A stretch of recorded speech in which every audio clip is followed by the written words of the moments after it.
Hello friend, स्वागत है आपका अपने चैनल आज क्लास में। आज की इस वीडियो में हिंदी के काफ़ी महत्वपूर्ण गेस्ट सब्जेक्टिव क्वेश्चन हम आपको बताएंगे।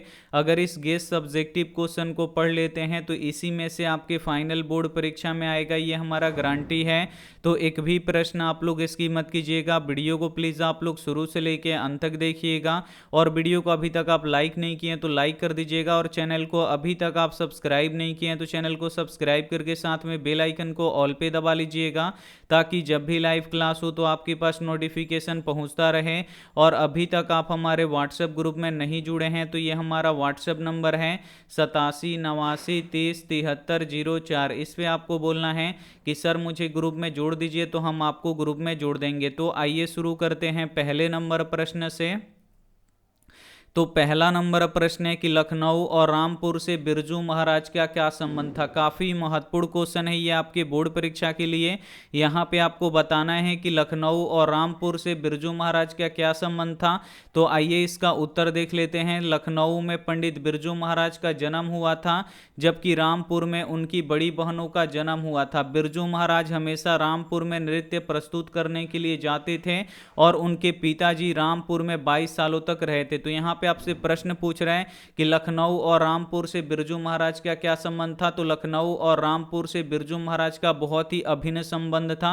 लखनऊ में पंडित बिरजू महाराज का जन्म हुआ था, जबकि रामपुर में उनकी बड़ी बहनों का जन्म हुआ था। और बिरजू महाराज हमेशा कहाँ पे जाते थे नृत्य प्रस्तुत करने के लिए। तो बिरजू महाराज हमेशा रामपुर में जाते रहते थे नृत्य प्रस्तुत करने के लिए। और जो बिरजू महाराज के पिताजी थे वो रामपुर में कितने सालों तक रहे थे, तो 22 सालों तक रहे थे। तो लखनऊ और रामपुर से बिरजू महाराज का यही संबंध था। तो उम्मीद करते हैं ये प्रश्न आपको काफ़ी अच्छी तरीके से समझ में आ गया होगा। समझ में आ गया है तो प्लीज़ आप लोग वीडियो को एक बार लाइक जरूर कर दीजिए। आइए देखते हैं अगला प्रश्न। 2 नंबर प्रश्न है कि डुमरांव की महत्व किस कारण से है। काफ़ी महत्वपूर्ण क्वेश्चन है ये आपके बोर्ड परीक्षा के लिए। यहाँ पे आपको बताना है कि डुमरांव की महत्व किस कारण से है। तो आइए इसका उत्तर देख लेते हैं। डुमरांव की महत्व शहनाई के कारण से है। प्रसिद्ध शहनाई वादक बिस्मिल्लाह खां का जन्म डुमरांव में ही हुआ था। शहनाई बजाने के लिए जिस रीड का प्रयोग होता था, जो एक विशेष प्रकार की घास नरकट से बनाई जाती थी, वह डुमरांव के सोन नदी के किनारे पाई जाती थी। तो यहाँ पे आपसे प्रश्न पूछा जा रहा है कि डुमरांव की महत्व किस कारण से है। तो डुमरांव का महत्व शहनाई के कारण से है। और प्रसिद्ध बिस्मिल्लाह खां का जन्म कहाँ पे हुआ था, डुमरांव में हुआ था। तो इसका भी महत्व किससे है, तो डुमरांव से है। इसे आपको याद रखना है। शहनाई बजाने के लिए जिस रीड का प्रयोग होता था, जो एक विशेष प्रकार की घास से जो रीड बनता था, ये एक विशेष प्रकार की घास से बनता था, और उस घास का नाम क्या था, नरकट था। और नरकट कहाँ पे पाया जाता था, तो वह डुमरांव की जो सोन नदी है उसके किनारे पाई जाती है। तो ये भी प्रश्न आपको काफी अच्छी तरीके से समझ में आ गया होगा कि डुमरांव की महत्व किस कारण से है। तो डुमरांव की महत्व शहनाई के कारण से है। प्रसिद्ध बिस्मिल्लाह खां का जन्म डुमरांव में ही हुआ था। और शहनाई बजाने के लिए जिस रीड का प्रयोग होता था, जो एक विशेष प्रकार की घास नरकट से बनाई जाती थी, वह डुमरांव के सोन नदी के किनारे ही पाई जाती थी। तो उम्मीद करते हैं ये भी प्रश्न आपको काफी अच्छी तरीके से समझ में आ गया होगा। आइए देखते हैं अगला प्रश्न। 3 नंबर प्रश्न है कि भारत माता कहाँ निवास करती हैं। ये भी काफ़ी महत्वपूर्ण क्वेश्चन है ये आपके बोर्ड परीक्षा के लिए। यहाँ पे आपको बताना है कि जो भारत माता है ये कहाँ पे निवास करती हैं।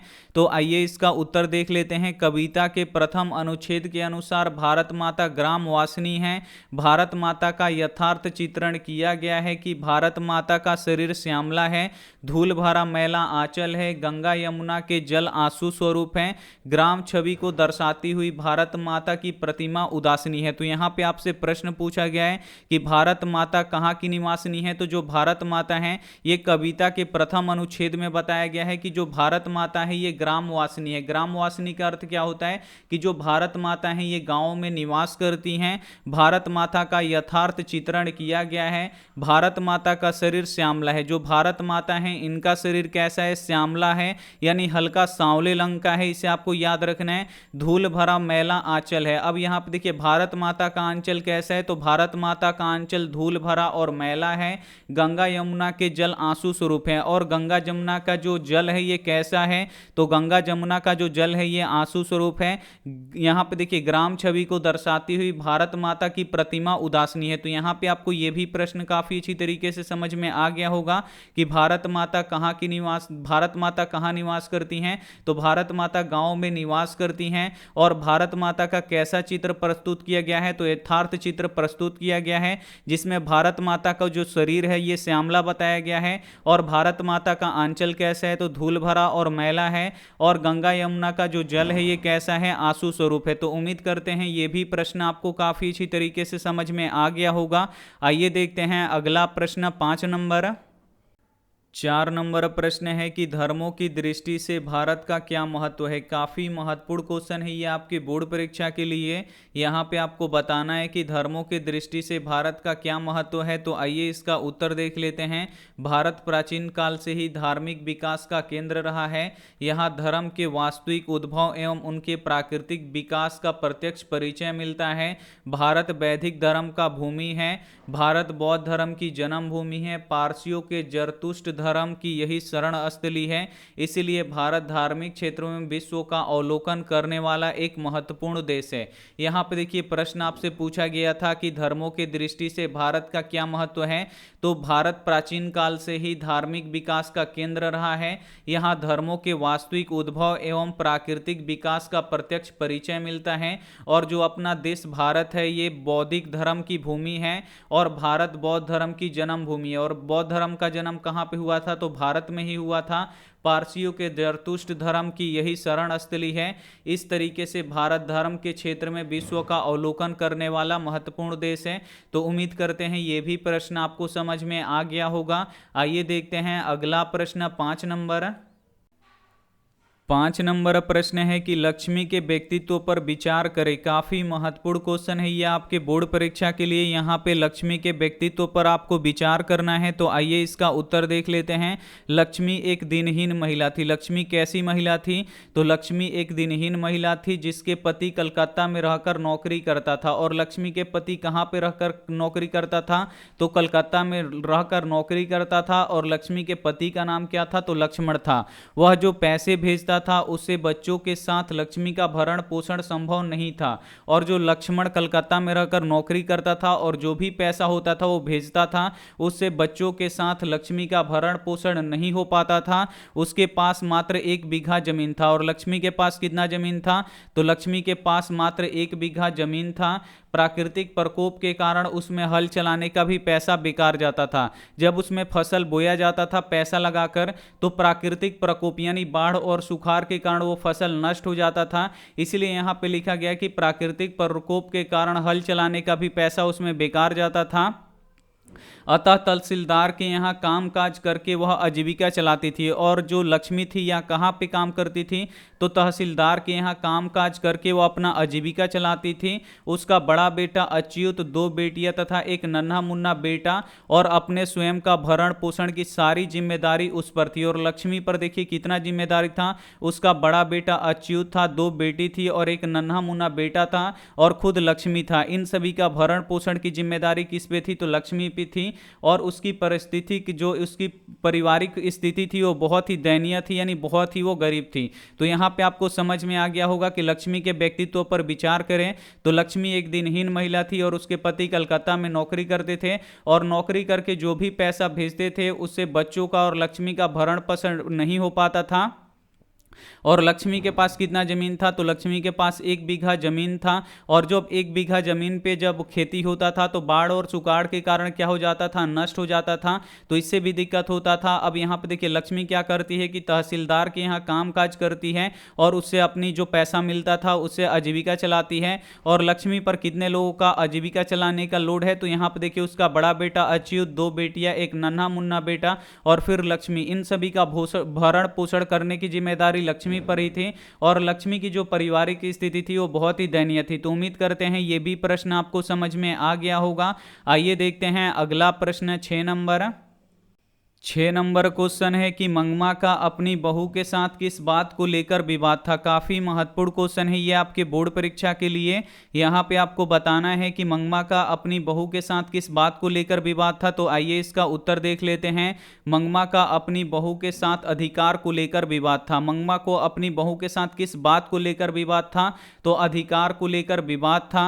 मंगमा अपने बेटे पोते बहू पर भी अपना अधिकार बनाए रखना चाहती है, और जो मंगमा थी यह अपने बेटे पोते और बहू पर अपना अधिकार बनाए रखना चाहती थी, जिससे उसकी बहू मानने को तैयार नहीं थी। और जो मंगमा की बहू थी नजम्मा, वो इस बात को मानने के तैयार नहीं थी, और यही विवाद का कारण भी था। तो यहाँ पे आपको पता चल गया है कि मंगमा का अपनी बहू के साथ किस बात को लेकर विवाद था। तो मंगमा को अपनी बहू के साथ अधिकार को लेकर विवाद था। जो मंगमा थी ये अपने बेटे पोते बहू पर अपना अधिकार बनाए रखना चाहती थी, जिससे जो मंगमा की बहू थी नजम्मा, वो मानने के लिए तैयार नहीं थी, और यही क्या था, विवाद का कारण था। तो यहाँ पे ये भी प्रश्न आपको काफी अच्छी तरीके से समझ में आ गया होगा।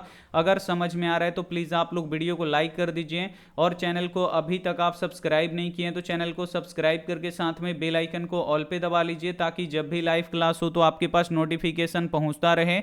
आइए देखते हैं अगला प्रश्न 7 नंबर प्रश्न है कि पपाती कौन थी और वह शहर क्यों लाई गई थी। काफी महत्वपूर्ण क्वेश्चन है ये आपके बोर्ड परीक्षा के लिए। यहाँ पे आपको बताना है कि पपाती कौन थी और वह शहर क्यों लाई गई थी। तो आइए इसका उत्तर देख लेते हैं। पपाती वल्ली अमाल की पुत्री थी। तो पपाती कौन थी, तो जो पपाती थी ये वल्ली अमाल की पुत्री थी, और गांव के प्राइमरी हेल्थ सेंटर के डॉक्टर के कहने के अनुसार मदुरै शहर के बड़े अस्पताल में इलाज के लिए लाई गई थी। तो यहाँ पे ये प्रश्न आपको क्लियर हो गया होगा कि पपाती कौन थी और वह शहर क्यों लाई गई थी। तो जो पपाती थी ये वल्ली अमाल की पुत्री थी, और पपाती शहर क्यों लाई गई थी, तो गांव के प्राइमरी हेल्थ सेंटर के डॉक्टर के कहने के अनुसार मदुरै शहर के बड़े अस्पताल में इलाज करने के लिए लाई गई थी। तो ये भी प्रश्न आपको काफी अच्छी तरीके से समझ में आ गया होगा। आइए देखते हैं अगला प्रश्न 8 नंबर प्रश्न है कि शिक्षा का अध्याय गांधी जी क्या मानते थे और क्यों। काफी महत्वपूर्ण क्वेश्चन है ये आपके बोर्ड परीक्षा के लिए। यहाँ पे आपको बताना है कि शिक्षा का अध्याय गांधी जी क्या मानते थे और क्यों। तो आइए इसका उत्तर देख लेते हैं। शिक्षा का अध्याय गांधी जी चरित्र निर्माण करना मानते थे। शिक्षा का अध्याय गांधी जी क्या मानते थे, तो चरित्र निर्माण करना मानते थे। उनके विचार से शिक्षा के माध्यम से मनुष्यों में साहस, बल, सदाचार जैसे गुणों का विकास होता है, और गांधी जी के विचार के अनुसार शिक्षा के माध्यम से मनुष्यों में साहस, बल, सदाचार जैसे गुणों का विकास होता है, और चरित्र निर्माण होने से सामाजिक उत्थान एवं स्वयं होगा। यहाँ पे देखिए, चरित्र निर्माण से सामाजिक उत्थान स्वयं होगा। साहसी और सदाचारी व्यक्ति के हाथों में समाज का संगठन का काम आसानी से सौंपा जा सकता है। तो यहाँ पे आपको समझ में आ गया होगा कि शिक्षा का अध्याय गांधी जी क्या मानते थे और क्यों। तो शिक्षा का अध्याय गांधी जी चरित्र निर्माण मानते थे। उनके विचार के अनुसार शिक्षा के माध्यम से मनुष्य में साहस, बल, सदाचार जैसे गुणों का विकास होता है, और चरित्र का निर्माण होने से सामाजिक उत्थान स्वयं होगा। साहसी और सदाचारी व्यक्ति के हाथों में समाज के संगठन का काम आसानी से सौंपा जा सकता है। यही शिक्षा का अध्याय गांधी जी मानते थे। तो उम्मीद करते हैं ये भी प्रश्न आपको समझ में आ गया होगा। आइए देखते हैं अगला प्रश्न 9 नंबर प्रश्न है कि लेखक के दृष्टि में सच्चे भारत के दर्शन कहाँ हो सकता है। काफी महत्वपूर्ण क्वेश्चन है ये भी आपके बोर्ड परीक्षा के लिए। यहाँ पे आपको बताना है कि लेखक के दृष्टि में सच्चे भारत के दर्शन कहाँ हो सकता है। तो आइए इसका उत्तर देख लेते हैं। लेखक के दृष्टि में सच्चे भारत का दर्शन गाँव में हो सकता है। लेखक के दृष्टि के अनुसार सच्चे भारत का दर्शन कहाँ पे हो सकता है, तो गाँव में हो सकता है। भारत गाँव का देश है, और जो अपना देश भारत है ये गाँव का देश है। भारत किसानों का देश है, और जो अपना देश भारत है ये किसानों का देश है। भारत की आत्मा गांव में बसता है, इसलिए सच्चे भारत का दर्शन गांव में हो सकता है। और जो भारत का आत्मा है ये कहां पे बसता है, तो गांव में बसता है, इसीलिए सच्चे भारत का दर्शन कहां पे हो सकता है, गांव में हो सकता है। तो उम्मीद करते हैं ये भी प्रश्न आपको समझ में आ गया होगा कि लेखक की दृष्टि में सच्चे भारत के दर्शन कहां हो सकता है। तो लेखक की दृष्टि में सच्चे भारत का दर्शन गांव में हो सकता है, क्योंकि भारत गांव का देश है और भारत किसानों का देश है, और भारत की आत्मा गांव में बसता है, इसीलिए सच्चे भारत का दर्शन कहां पे हो सकता है, तो गांव में हो सकता है। अगला क्वेश्चन यहां पे देखिए, आज का अंतिम क्वेश्चन 10 नंबर 10 नंबर क्वेश्चन है कि बिरजू महाराज कौन कौन से वाद्य यंत्र बजाते थे। अब यहाँ पे आपको बताना है कि जो बिरजू महाराज थे ये कौन कौन से वाद्य यंत्र बजाते थे। तो आइए इसका उत्तर देख लेते हैं। बिरजू महाराज सितार, गिटार, हारमोनियम, तबला और सरोद आदि वाद्य यंत्र बजाते थे। जो बिरजू महाराज थे ये कौन कौन से वाद्य यंत्र बजाते थे। तो जो बिरजू महाराज थे ये सितार, गिटार, हारमोनियम, तबला और सरोद आदि वाद्य यंत्र बजाते थे। तो उम्मीद करते हैं ये 10 गेस सब्जेक्टिव क्वेश्चन आपको समझ में आ गया होगा। अगर आप लोग काफी ध्यान से पढ़े होंगे तो ये सभी सब्जेक्टिव क्वेश्चन आपको काफी अच्छी तरीके से याद भी हो गया होगा। अगर याद हो गया और वीडियो अच्छा लगा है तो वीडियो को आप लोग जरूर लाइक कीजिए, अपने दोस्तों के पास इस वीडियो को जरूर शेयर कीजिए और चैनल को सब्सक्राइब नहीं किए हैं तो चैनल को सब्सक्राइब करके साथ में बेल आइकन को ऑल पे दबा लीजिए ताकि जब भी लाइव क्लास हो तो आपके पास नोटिफिकेशन पहुंचता रहे। Thank you for watching. अब मिलेंगे सुबह 5:30 बजे वाली लाइव क्लास में और इसमें क्वेश्चन बैंक पढ़ेंगे। तो आप लोग अपना ध्यान रखिए, मन लगा के पढ़ाई कीजिए और सुबह में 5:30 बजे आप लोग जरूर जुड़िएगा। Thank you for watching. मिलते हैं अगली क्लास में, तब तक अपना ध्यान रखिए, मन लगा के पढ़ाई कीजिए। Take care and bye.